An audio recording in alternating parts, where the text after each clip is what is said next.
Hi there. Welcome to another episode of the AI Edge podcast. We are here to help marketing and advertising professionals stay on the cutting edge of AI news and what it all means for the industry. So we're here for another episode. We have a really exciting special guest with us today. Her name is Dr. Dones. So Dr. Dones, I'm going to hand it over to you to give everyone a brief intro of who you are and what you do, and then we'll get into it. All right, brilliant. Well, first of all, thank you so much to everyone who's joining the conversation today, and thank you both for allowing me to participate. My name is Dr. Cecilia Dones. I'm the founder of Three Standard Deviations, where we help organizations go from AI adoption to AI advantage. I'm also a professor at Columbia University, where I teach AI and strategic communications. I'm also a professor at NYU, where I also teach data-driven decision-making. Amazing. We are so excited to have you on.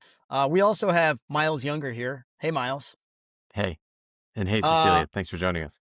Thank you. So let's get into it. And by the way, I'm super excited by the end section of our podcast today because I'm really excited to hear about all your experience teaching and your experience with your consultancy and advisory firm. So let's get through the front part of it so we can get to the fun stuff.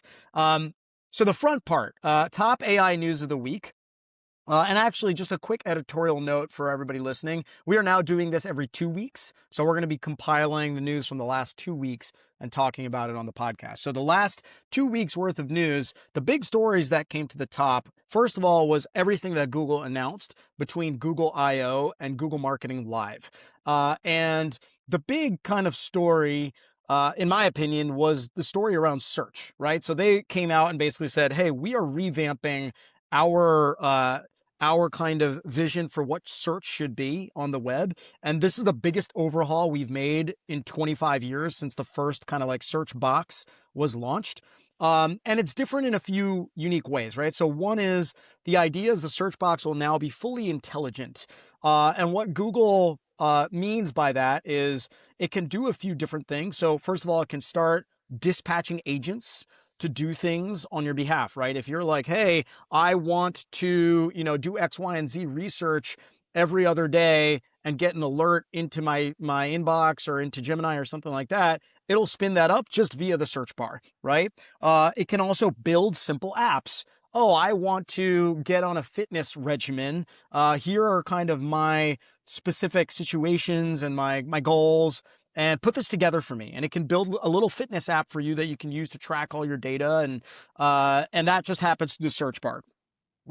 Also just the basic kind of like AI mode capabilities, right? So we've all probably used AI mode at this point where you go into Google and instead of searching for a website and getting 10 blue links, you actually jump into AI mode and have a bit of a conversation, right? A deeper query, with Google's AI mode, function. Now that just kind of natively lives in the box, you can start querying it right away without clicking into AI mode. And I'm sure there's other stuff that I missed. I think it was like a pretty lengthy announcement. One or two other things. There's probably other things.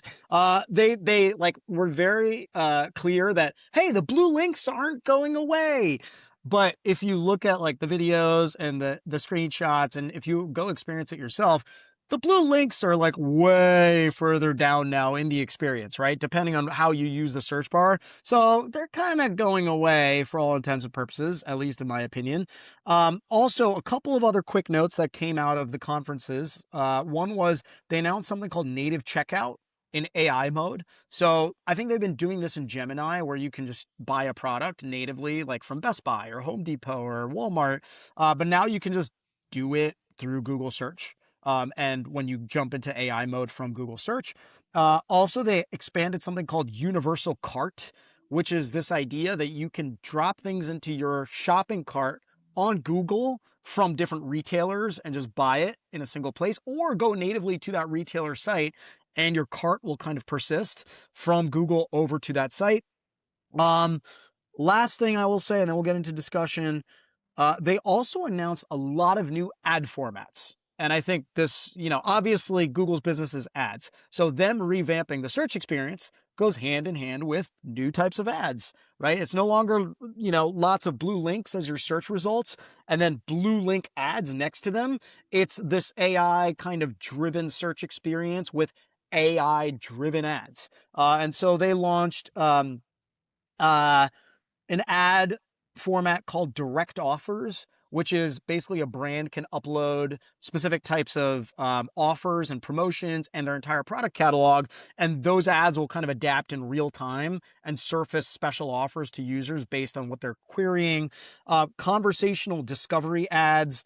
I think these are ads that are more conversational in nature. And we know that ChatGPT did something similar to this with a partner called Smartly a couple of months ago, but it's coming to Google as well. Highlighted answers. I couldn't tell you what that is. I forget. Business agent for leads, which is kind of like having an agent functionality for capturing leads on Google. Again, I couldn't explain to you what that is specifically, but basically they launched all these new ad products as, in my opinion, as like the new version of like search ads, right? And I think there's so many interesting facets to all of this, but I am not going to opine. I will ask you, Cece. We could call you Cece. Yes, is that okay? Yes. I will ask you to kick off the discussion. So, what do you think about all of this? What do you think the strategy here is for Google? What do you think they're doing from an ad perspective? Tee us up. What do you think? Well, first of all, I applaud their effort, significant effort to throw all the things at the wall, because they recognize, and frankly, all of us recognize that significant change is coming if it's not already here as a result of the generative AI technologies and the frontier models. So good for them, great. I tend to think of things in three levels. Micro, meso, and macro. And so at the micro level, at the individual level, for consumers, oh, this is such a relief. Now I get more frictionless internet experience. I have machines that can help me do things. And frankly, it is a surprise and delight, especially if you find the traditional search methods to be a little bit frustrating when you're really trying to find information for a category you're interested in. And so, yay for consumer in the short term, for sure. At the meso level, so at the firm level. So if you are a brand, you are a marketer, this is the gift with extra maybe gifts at the end. Meaning, what has been so wonderful about the ecosystem for the last 10 years is that, okay, Google's been doing a really great job, Meta as well, all the big players, in terms of making sure the execution side of marketing, of advertising, continues to be more and more efficient. So when I put out ads, am I optimizing towards whatever KPI to get the most conversions and all the reach and all the things? Great, fantastic. What this announcement is suggesting is that the tech platforms are moving further up the ecosystem, meaning, okay, now I'm thinking, well, my strategy now sits inside of Google's walls. No surprise, we can make bets on this later. Maybe one of the other competitor platforms may have similar offerings within the next 12 months with announcements as well. So the walled gardens, the walls have become even thicker. And what that means for brands is you're losing more control over seeing your consumer, your customer. Because all of that data, all of that interaction is happening more and more so within the big platforms itself. And so as a marketer, I begin to wonder, okay, if I'm starting to lose more visibility, does that mean I have to accept dependency into this ecosystem? And these are very tough questions at the firm level. At the macro level, so if I'm looking at the industry, the ecosystem, this is where I get a little bit more concerned. So if you're familiar with the sociologist, Nicholas Luhmann, he was very much focused on systems theory. And so the idea was that if consumers would be confident in certain products, meaning I bought a chair, I can sit in the chair, it's not going to fall down. Okay, great. Trust is I have taken a consideration but decided to move forward. What is changing in this environment, because AI is proliferating throughout the entire ecosystem, is that consumers are going to look at something and say, okay, is that real, first of all? Second of all, oh, wait, now that there's AI and everything, is is another firm influencing what I'm seeing? Can I trust this? That takes cognitive effort to understand the risks of consuming this information and still moving forward. And so, from a macro perspective, I get very much worried about we're moving away from fun features and new ad formats into a change in governance. So now the platforms are going to say, okay, we decide now, it's our judgment, our algorithms that are going to determine, well, this is what good marketing looks like. It's Mhm. no longer whether or not your brand is delivering the value to your customer. It's no longer whether or not the customers are saying, oh, I really love this brand.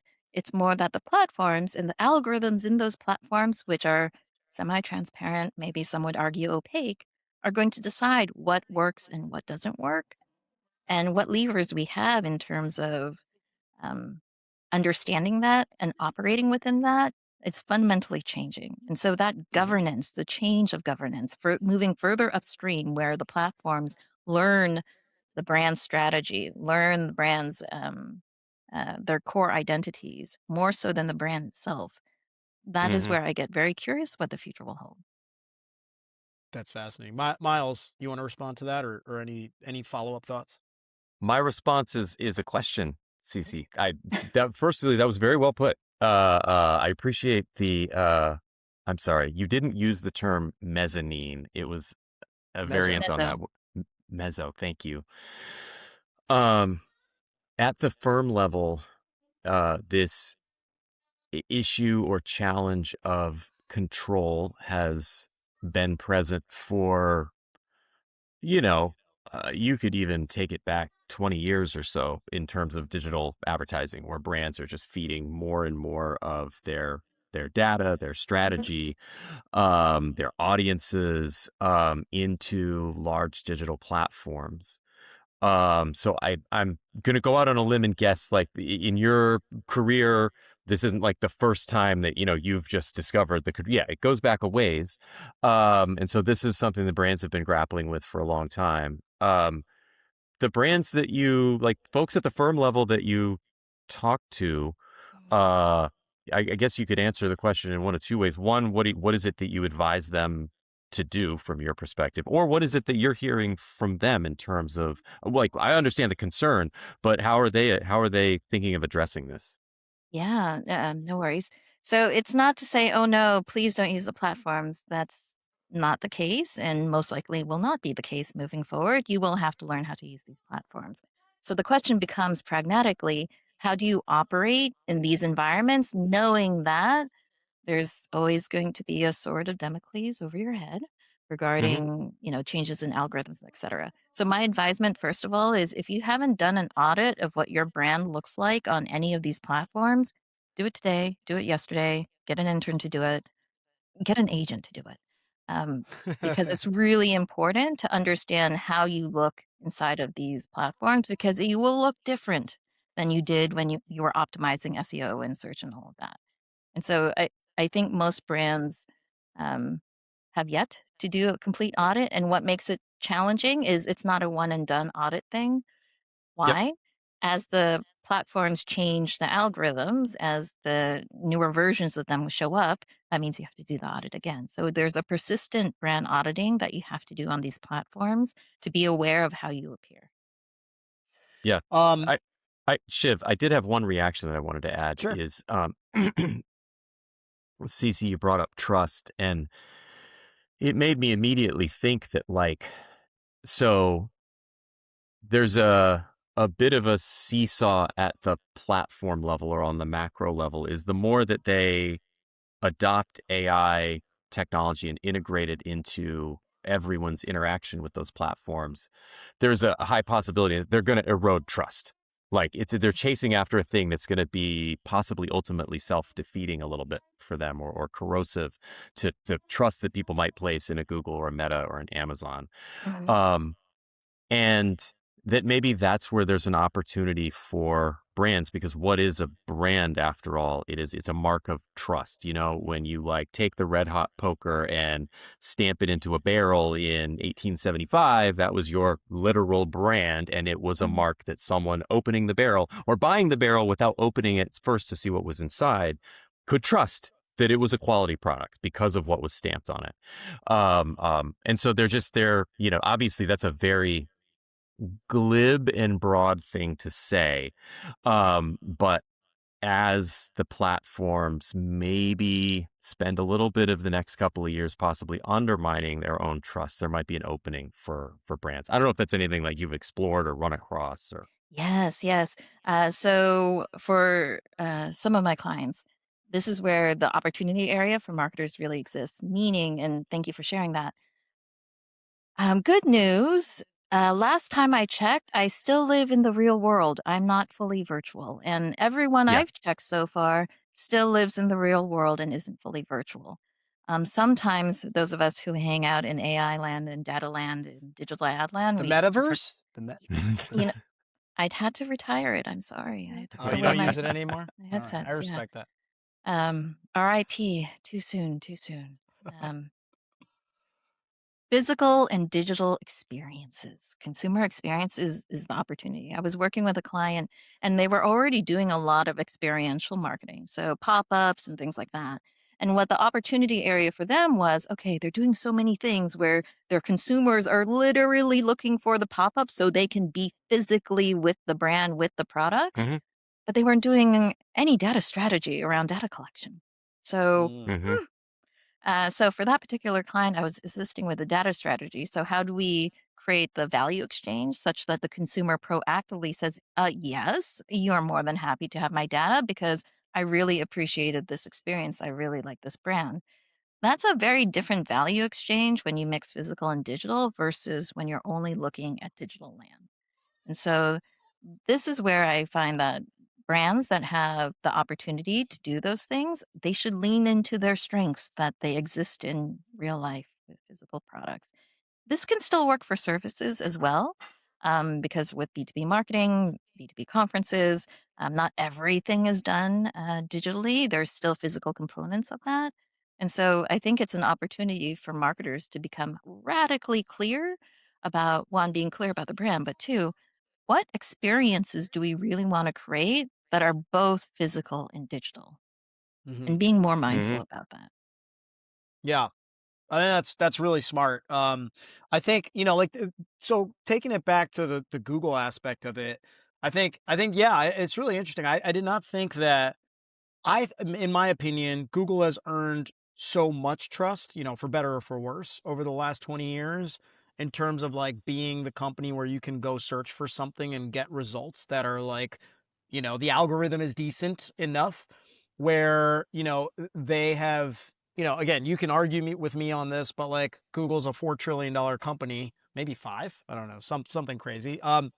And the reason they're that big of a company is because they are trusted with the organizing the world's information, right, through their search engine. And so, in my opinion, I'm like, well, if they just take this to the next level, which is AI, sure, is there a risk of them losing that trust? Yes. But I think that risk, in my opinion, is pretty minimal versus a company like OpenAI and ChatGPT, where like they're new to a lot of people, and like one misstep and it could go south. But anyways, so like I think back to the ad angle as well.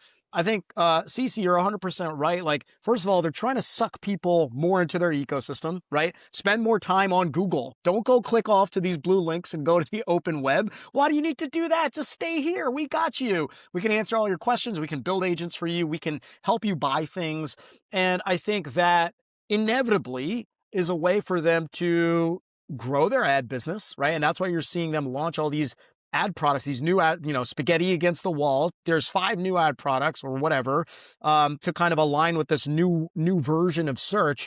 And we're going to suck a lot of money out of the open web, essentially, because we're going to get more time spent here and more attention. And also, Cece, to your point, we're going to go up funnel. I think that's fascinating, right? Like before Google search, yes, it was a cash cow, but it was the last thing. It was the bottom of the funnel thing where people went, they searched, they had high intent. And if you stuck an ad in front of them and they clicked and they went and bought something, great, Google gets paid for a click. But now, people are like, AI is collapsing the funnel, as everyone says. And if Google can be responsible and kind of shepherd the collapsing of the funnel and the user can just be there the whole time, well, now all of a sudden, like, boom, all the floodgates open up for Google's ad business, right? So that was kind of my angle. I think, yeah, let's go to the next story. Does that sound good? Let's put a pin in Google. Yes? We're Love it. feeling good about? Okay, great. Next story. ChatGPT obviously has been pushing hard on ads. And in related news, OpenAI, I think, is going to file for an IPO any day now. I think it was rumored to happen like last week or 2 weeks ago, and it just hasn't happened yet. Maybe that tells us something. But they announced, they're innovating a lot in the last couple of months around their ad product. And the most recent innovation is they now will enable people to buy ads on ChatGPT on a CPA basis, cost per action, which means you only pay as an advertiser if somebody clicks out from a ChatGPT ad and actually buys a product or signs up for a service or something like that. When ChatGPT first launched, they launched with $60 CPMs and high budget minimums. And I think a lot of people were kind of losing their minds and saying, well, hey, they're going to completely fail. Like, this is not a brand product. This needs to look like a performance product. And, fast forward a few months, like, obviously they were going to go in this direction, and they launched CPC pricing. They launched a pixel for tracking purposes, and now they're launching CPA pricing. I think this is obviously the direction they had to go. But I almost wonder if it's like they went for it a little too hard. Like, I don't think Google offers CPA pricing. I don't think Meta offers CPA pricing. They kind of stop at CPC, and then they let you optimize towards CPA. So I don't know. Interesting little nugget from the news dump in the last week. But Myles, let's start with you. Any thoughts on this one? I I don't know. They clearly seem to be, or at least my take on it is they're speed running the ad world of like the last 10 to 20 years. If,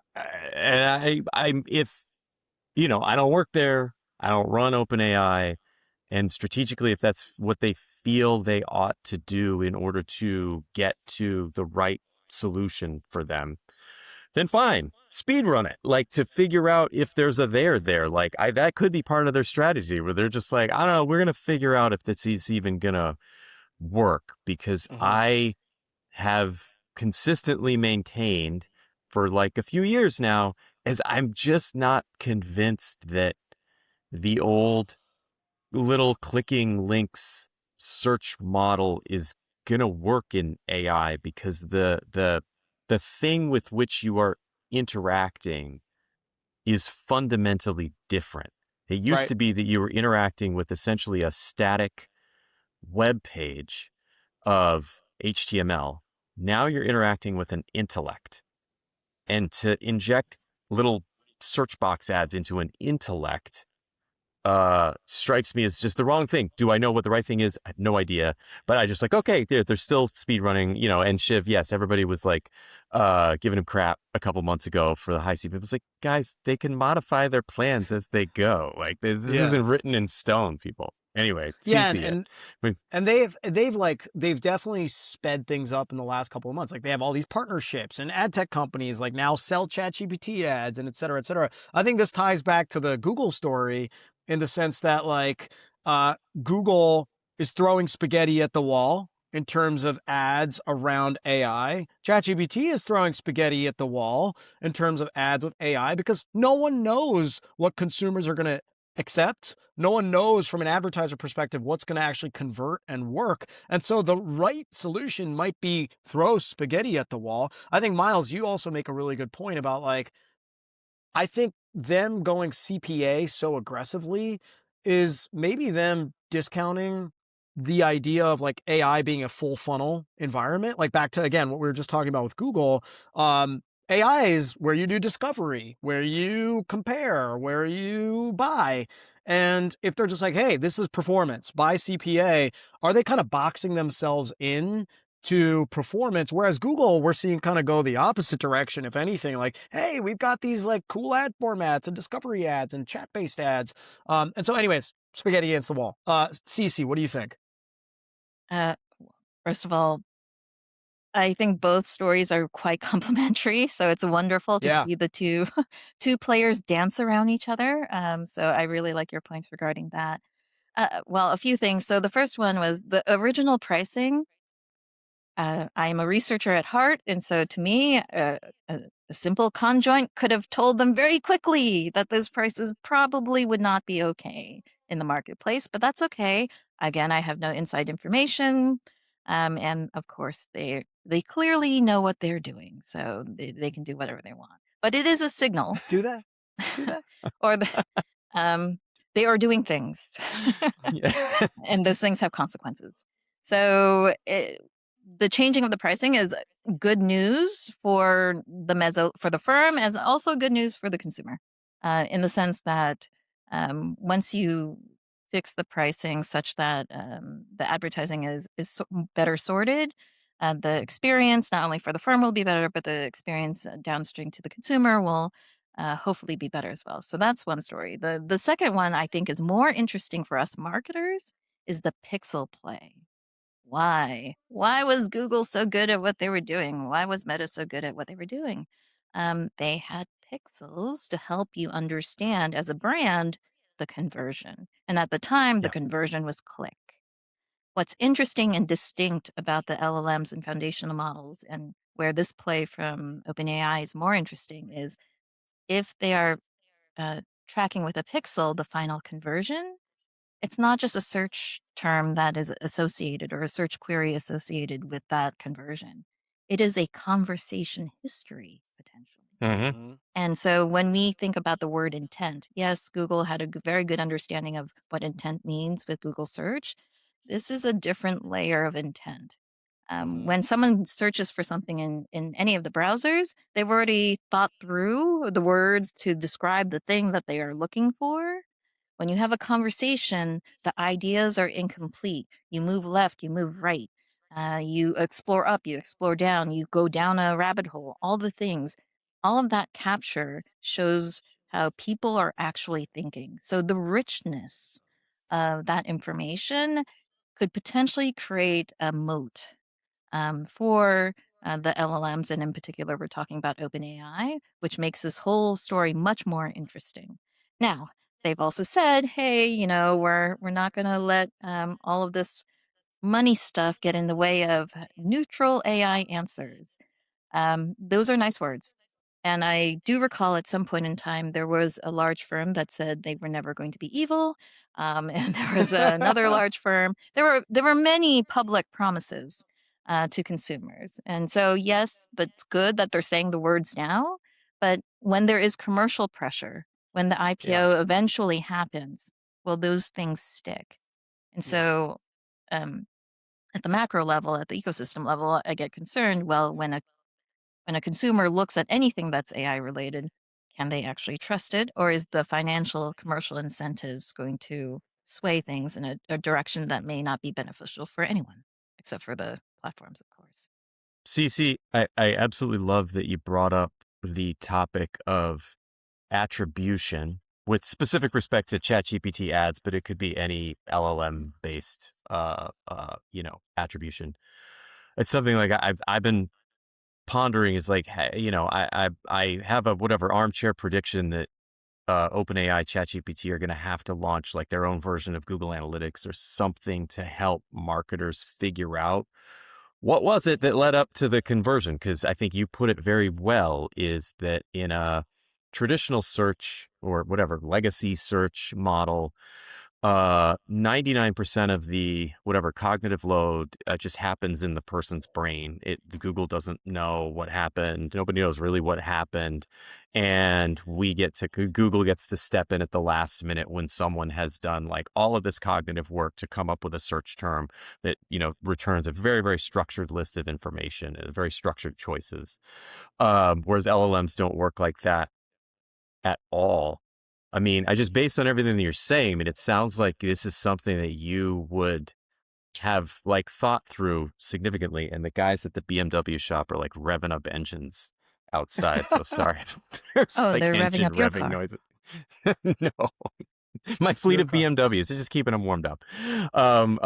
So like, are you doing any work or talking to any firms at this point about how do you maintain, call it an accurate or coherent picture of attribution from LLM traffic, LLM conversions, et cetera, LLM ads?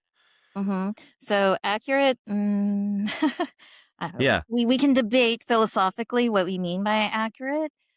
So for those of us who are familiar in the marketing and marketing research space and ad space, there are a couple major tools inside of the toolkit. So one is attribution, MTA. Another tool is MMM, econometric modeling. And then there's always the tried and true empirical experimentation. And so there's a tension between the micro, which is better measured by MTA, versus the macro, which is cross-channel, digital, and offline as well, which is MMMs. So what I'm hearing in the marketplace from colleagues, as well as talking to other marketers, is as this digital area is disrupted at the moment, and because the platforms are creating more opacity in terms of attribution, there is more shift back towards econometric modeling because mathematically speaking, we won't go into the statistics, it is a more robust measurement tool at the moment while we're still figuring out what's happening inside of attribution. I think the construct of attribution is kind of weird if you never leave the platform. So that's another thing that I don't think is fully solved at this point. However, the good news is for marketers and brands who are listening to this, those of us in marketing research, marketing analytics, we are thinking about these things and thinking about alternative solutions. What can I do today if none of these solutions are fully baked yet? One, the tried and true for any scientist, it's still true for marketing as well, randomized controlled trials. So for some people that can look like geo-based testing, for some people that can look like A/B testing, but empirical testing with a robust research design is always going to give you benefit if you do it properly, while we wait for more of these sophisticated methods to kind of update themselves. Thank you. Um, okay, that was awesome. That was a wrap on our top stories. Let's go to the quick hits of the week or the last 2 weeks. I'm gonna just round robin, okay? So or lightning round. So if you have something to say, jump in, interrupt me. If you don't, I'm gonna keep moving. Sound good? Yes? Okay. Lovely. So first quick hit of the week. Meta has an app. I don't know if you guys knew this. Meta has an AI app, its own AI app. I've never seen it. I've never downloaded it. I've never seen anybody else use it. But apparently it's got an app called Meta AI. And apparently it's going to start charging a subscription fee for you to start using higher levels of Meta AI, just like ChatGPT Pro or Gemini Pro or Ultra or whatever, right? Claude Pro. So I find that interesting, right? Like Meta is an ads business, and everything you've heard about their AI investments have been around like how they're going to make ads more robust or how they're going to make consumer wearables better, et cetera, et cetera. And now apparently they're going to start charging consumers for just an AI model and using that as an app. So I found that interesting. Also, Miles, this came up, I think, late last night. You sent an email, so I missed this. But did you see something about Zuckerberg saying they're going to start investing more in like infrastructure? Oh yeah. I mean, what I called that a couple of years ago. But the subscription, CC, I'm Yeah. actually curious to pause on this one and see if you have any reactions to it. Based on your descriptions of your work, it sounds like a lot of your, advisory work is around helping companies, increase whatever consumer customer utility via AI. Like, how can we add value out into the marketplace and obviously reap returns in terms of revenue, profits, et cetera, market share. And it's one of these things that like clearly the big platforms are struggling with of like, they want multiple things. They want AI to be delivering tons of utility to people. Like, they just desperately want like people to love AI, and people are loving pockets of AI right now, but they haven't kind of cracked the code on making it like this magical fountain of utility for everyday people. And so like clearly Meta charging a subscription fee is linking up like, yeah, we think there's utility here. We think people will pay for it. This is a healthy model. I'm not saying I disagree with that at all. That seems to me what their thought process is. And so I just want to understand if you have any like reactions to that, if this kind of bumps up against any work research that you've done. Yeah, so again, bravo to Meta for staying in the game. Uh, I I'm thinking this at the micro level, at the consumer level. I think it's kind of interesting as a consumer that I go to Meta for some kind of social experience where my information is sold to advertisers because they want my attention. And also, Meta is the same place that is trying to sell me a product so I can kind of avoid being targeted. So I'm, it's Which not, is it? I mean, oxymoron, maybe? I don't know. And, It's very maybe I'm not meta. the I tech mean, media strategist, that bigwig that really fully understands their play, but I think it's an interesting move. Um, Looking from the outside, I go back to trust. So you have a platform that's selling your attention, but also trying to give you the escape to that attention. I would be very curious if consumers in the long run are going to be confident or even trust a system that's serving basically two different objectives.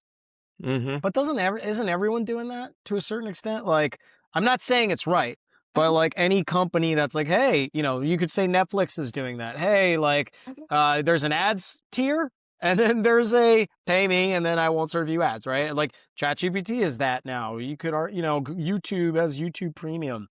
So I guess like I feel like I agree with you that there's that oxymoron, um, but it feels like it's been normalized for consumers in a way. Yes, yes, and it's how it is managed, right? It's the Hmm. perception. So the inside of the trust construct is I know what the risks are, but I still choose to move forward. So the way the consumers perceive that charge, perceive the subscription, Yeah. will determine whether or not it's going to stick. And exactly to your point at the beginning, Shiv, who's using it? Yeah, who's you So like maybe that's this I is a mean moot point altogether. it's I think it is. And like I think your point about perception is really it's on point, right? Because like yes, I am willing to pay Netflix because that's kind of how my relationship started with them. Or like even Google, I'm willing to pay Google for whatever reason. I don't want to pay Meta a dime for anything. I don't know why that is, but I do not want to whip out my credit card and pay Meta for anything. Like I view them as a social media feed. Well, And Shiv, didn't it yeah. say for eons, probably still on the Facebook sign up screen, that like you won't ever pay for Facebook? Do you Oh remember yeah, that? That was I literally do a remember that. tagline on the I Facebook. I mean, remember it's been that. a million years since any of Yeah. us signed up for Facebook, but it's there. It's probably in the movie. We got to go watch the Yeah, movie right. again. The sequel's coming out. Okay, let's move to the next story. OpenAI excuse me, hired Colin Fleming, who was the CMO or like a senior marketing leader at Salesforce for a long time, for about 12 years, I think. And then most recently, he was at ServiceNow. And they hired him as the business CMO. So they're basically forking the CMO role into a business CMO and a consumer facing CMO, which makes sense. They're pushing hard into the business, the enterprise. They want to sell more enterprise. They also want to build the ad business. And that's, I would imagine, what would sit under Colin Fleming. The consumer-facing CMO has not been announced yet, but that happened. Next story, I'll just kind of this is the last one. I'll kind of tie a bow on the IPO news, right? So we talked about how OpenAI's IPO is coming. They want to be valued somewhere around $1 trillion. We'll see if they actually get that. I think the interesting juxtaposition to that is Anthropic, who just raised another round of $65 billion at close to $1 trillion valuation.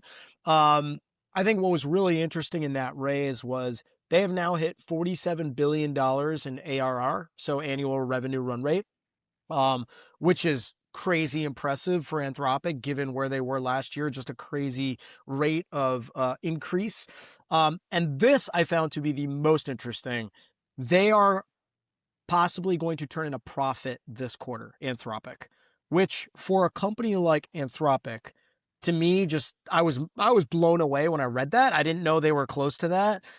Everyone's always talking about how much money OpenAI is burning, and so for Anthropic, one of their most direct competitors, to be on the polar opposite end of that kind of economic spectrum and to be almost turning a profit is just incredible. Like, wow, Anthropic, bravo, well done. you are actually running a real sustainable business potentially. Cece, wait, Shiv, I want to, Yeah, go ahead. maybe you know better details off the top of your head, but I swear I've seen headline stories around just the fact that those companies report their revenue numbers and profitability numbers differently. And so there ends up being this like apples and oranges. Do you know anything about that? I don't recall that No. All right. All detail. right.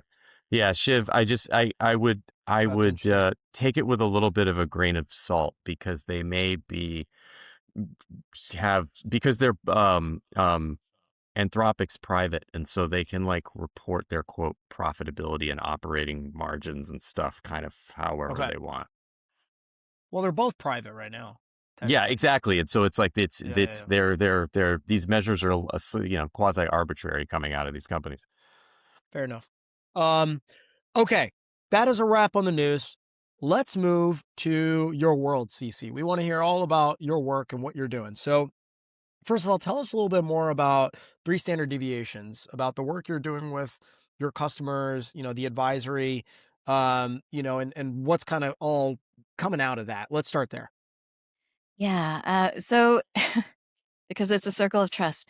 How the advisory actually started was I've always been very curious about what my colleagues, friends were doing, and if they ever wanted me to look at a analytical model, operational model, look at this team, what is this business problem? I've always been like, okay, let's go, let's try to solve it. And many moons ago, I had a friend that said, I finally have a budget. And I said, "Ah, brilliant. So you can stop paying me in beer."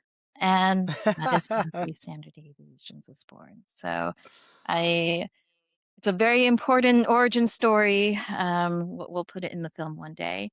Um, I but love the it. idea behind Three Standard Deviations is that if those of us with quantitative backgrounds may be familiar with a bell curve or normal curve or Gaussian curve, so it kind of looks like a bell.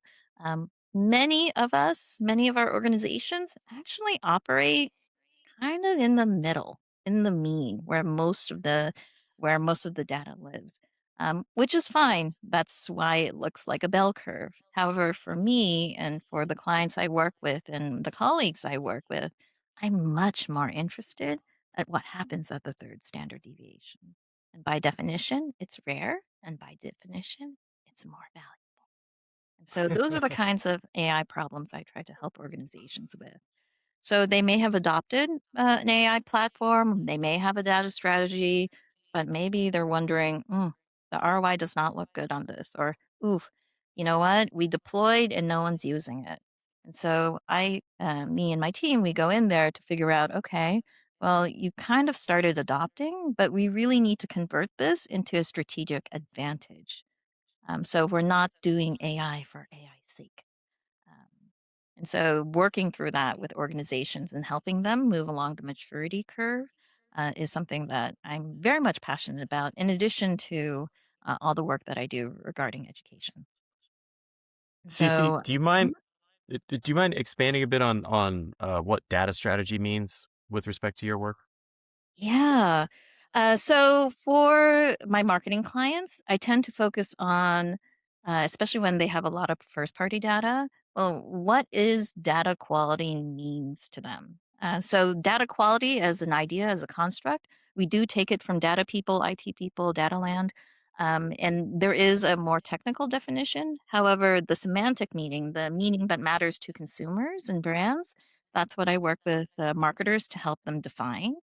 And the reason why is that the data quality, how you define it, how you measure it, and how you move towards improving it is actually the secret ingredient to actually amplifying the impact of your AI work, of your analytics work.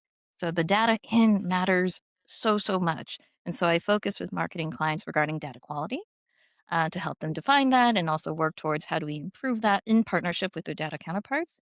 I also talk about with marketing leaders decision rights. Why is this important? As more and more of marketing activities are facilitated through machines, so we might be using AI, we may be deploying some kind of agentic solutions. Maybe our agencies are deploying some agentic solutions. Great, wonderful. Let's leverage all of those capabilities. However, when things go wrong, who needs to decide? How are we keeping humans in the loop? How are we making sure that there is a gut check, a business check, not a machine just moving along check, where a real Hmm. person is looking at this and saying, okay, this is okay, we can keep going. Who's actually managing it? Because it is not set it and forget it. Set it and forget it Yeah. always creates some PR disaster later. The third way is around governance. um, all of my data and analytical and AI projects, if we do not touch governance, it's a recipe for disaster. I know the word governance is very charged. It sounds a little boring, and it can elicit some feelings for some folks given everything that's going on in the world right now, the word government. But governance is so important because it actually gives us the guardrails so that way we're always making sure that we're using our customers' data in a way that, again, builds upon that trust, builds upon that relationship, and doesn't violate the parameters of that. Once you violate the parameters of a relationship with a customer, guess what? You can be replaced.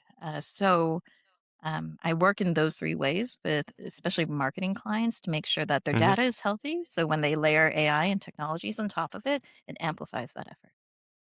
I actually want to double click into the last two elements of that, which just broadly kind of seem to bucket into like oversight and accountability, let's call it.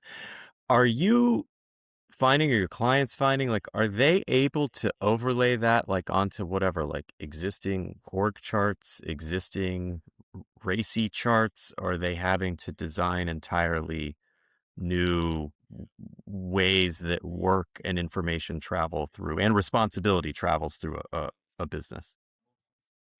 So for the more advanced ones, the good news is there is a little bit of overlap in that Venn diagram with individuals that may already exist inside of the organization. So if they already have data stewards, for example, and that kind of role exists, good news, they're more likely to have that kind of mindset already in place. Where I come in is more to kind of work out the kinks and also bring ideas from other organizations so that they can help improve upon those operations. Most of them don't, which Mhm. means reconfiguring what the teams are responsible for at the individual level and at the team level. And frankly, independent of me, independent of my firm, it's a good time to do that now because AI Mhm. is entering the workforce anyway. Yeah, So yeah. redefining the roles and redefining the structures of teams and organizations, workforce planning, all of that is it's a good time right now to actually redefine those things. But yes, having redecide taking the decisions that the organization is making and starting there and then working backwards to who should be responsible, who should have access. Um, how should this be used? All of those kinds of questions stems from starting from a decision, not starting from the technology. Mhm. Awesome, thank you. Um, so last question for you, CC. So we obviously over here at U of Digital have a soft spot in our heart for teaching. And you are a teacher and a professor, and that's amazing. So tell us a little bit about what you're teaching. In these like classroom environments at universities, like what is, I find it really interesting to hear from younger folks about their experience with AI. It seems to be very different with or from how, a lot of professional folks are using AI and their sentiment towards it. So I'm just interested to hear what that experience has been like for you, what you're teaching folks, what kind of things you're hearing from them, just to get a pulse on the younger folks out there. Yeah, and thank you for the question. So, yes, I am an educator. And what that means is I'm an educator in the classroom. Yes, I'm a professor. I teach graduate students. I'm also an educator for firms. So, through the advisory Hmm. work, I do a lot of workshopping and teaching in those environments for adult learners, of course. And then I also do public education. So, I do like doing volunteer work to do, for example, New York Open Data Week this past year. I did participate and did a public workshop looking at NYC complaint data, if you are not familiar with that, you can dial 311 to file a complaint.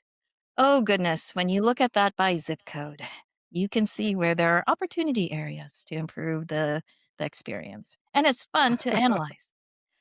So those are 3 ways that I'm an educator. It's not always in the classroom. But to your point, what do those of us that are early career are thinking? It's I am so grateful for the experience to have exposure to the way that young people think about AI. So I do teach an AI and strategic communications course. So the idea of communication, so marketing is embedded with that, with AI. And what's interesting about the student perspective is um, they taught me that they're not so concerned about the technologies, meaning, okay, I need to learn that platform. Okay, I need to think about utilizing these tools, these instruments in this way. They say, okay, well, you learned how to use a mobile phone. And I said, thank you. I'm younger than you think, but good to know. um, so they're not as concerned about the technology. Where they are actually much more concerned is that those of us that have power, those of us that have decision rights on entry level jobs, are we being so short sighted that we choose the machine over people? So they're much more concerned about other people using the excuse of technology to remove opportunity. But they're That's also really well very, put. Mhm. Yeah. And they're also very Um, entrepreneurial as well, meaning, okay, if this door will close, I will create my own thing. And so Mhm. the I love that. entrepreneurship I find from that generation is quite inspiring. That's amazing. Marketers out there that are listening, listen to what the young people are thinking and what they're doing. I think that will help you. Okay, that's a wrap on this week's podcast. Thank you so much, Dr.